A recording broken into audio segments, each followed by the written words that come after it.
Hello mga kabebe! Love, love! Okay, mga kabebe, I have question for Ma'am Shawi kasi ang aming guest ngayon ay talagang certified kabebe and she's all the way from Singapore. So nagbisita siya sa amin dito at yun, nag-open, nag-harvest ng pearl and nagbili ng ibang items para sa kanya mga Friends and friends. family. So Ma'am Shawi, I have question.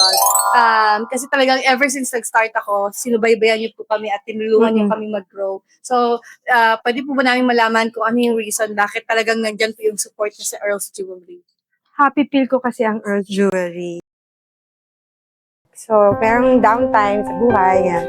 Suddenly, nag-pass yung vlog nyo sa Facebook ko yata. And then, from then on, parang kayo na yung kasama ko. Parang kayong radio in my ears.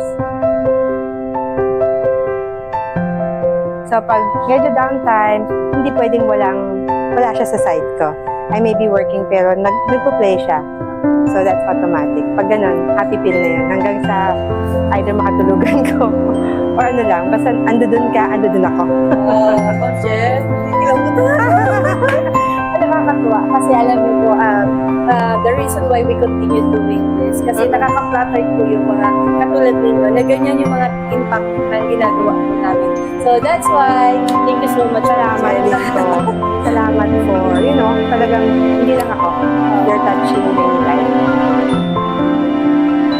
Nabutan ako. Ayun. So, yun, ang dami na nagbibigay talaga ng testimony.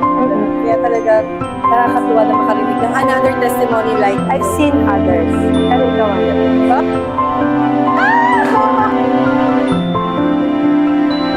Hala! Hindi yun Kinilig na Talaga sister. Best number one. Ay, thank you so much.